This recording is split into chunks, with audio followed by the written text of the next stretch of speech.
Hi friends, welcome back to అక్క చెల్లి ఒక్క కూతురు. మామూలుగా మనం చేపల పులుసు వండుకునేటప్పుడు పచ్చి మామిడికాయ ముక్కలు కూడా ఆ పులుసులో వేసి వండుకుంటాం కదా. అలా వండితే ఆ కూర చాలా బాగుంటుంది. ఆ విషయం మనందరికీ తెలుసు. పచ్చి చేపల్లోకే కాకుండా ఎండు చేపలను కూడా మామిడికాయ వేసి వండుకుంటామండి. అది కూడా చాలా బాగుంటుంది. అది ఎలాగో చూద్దామా. దానికోసమని ముందుగా ఇలా ఉల్లిపాయల్ని, పచ్చిమిర్చిని, ములక్కాడల్ని, వాటితో పాటు మామిడికాయల్ని ముక్కలుగా కట్ చేసుకోవాలి. మామిడికాయల్ని ఇలాగ తొక్కతోనే పెద్ద సైజులో ముక్కలు చేసుకోవాలి. ములక్కాయ ముక్కలను కూడా వీడియోలో చూపిస్తున్న విధంగా ఆ సైజులో కట్ చేసుకుంటే సరిపోతుందండి. దీనిలోకి మసాలా కోసం మిక్సీ జార్ తీసుకొని కొన్ని ఉల్లిపాయ ముక్కలు, అల్లం, వెల్లుల్లి, పచ్చిమిర్చి, ఇది ఓన్లీ గ్రేవీ కోసమేనండి. వీటిని మిక్సీ పట్టుకొని పేస్ట్ చేసుకొని పక్కన పెట్టుకోవాలి. తర్వాత చేపల్ని మనం ఈరోజు కానాగడతలు తీసుకుంటున్నామండి. వీటిని కూడా శుభ్రం చేసుకోవాలి.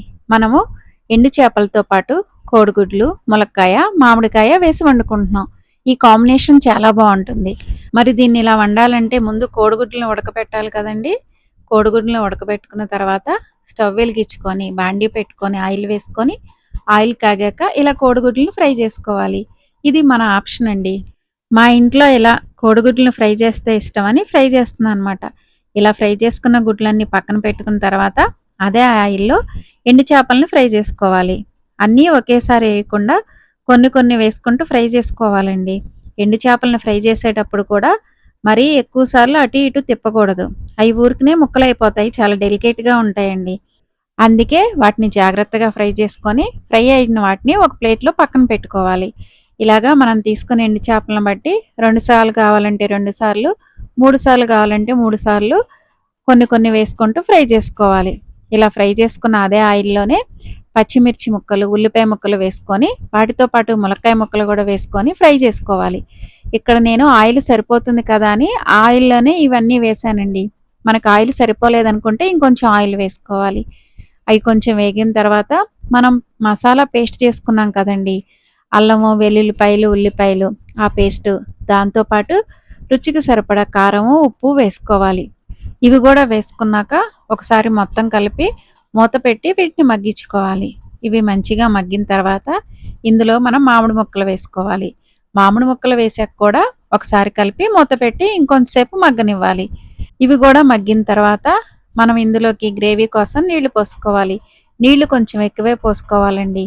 నీళ్లతో పాటు గరం మసాలా, కోడిగుడ్లు, ఎండు చేపలు కూడా వేసి స్టవ్ని ఇప్పుడు హైలో పెట్టుకొని మంచిగా ఉడికించుకోవాలి. మీకు ఒక డౌట్ వచ్చిందా అండి, ఇలాంటి నల్ల బండిలో కూర వండుకుంటున్నాం కదా, ఎందుకు ఇలా వండుతున్నామని? ఏమీ లేదండి, మేము ఎండు చేపల కూరని ఈ బండిలోనే వండుతాం. మిగిలిన కూరలు వండే వాటిలో ఎండు చేపల కూర వండుకోమండి. అందుకనే ఇలా ఉందన్నమాట.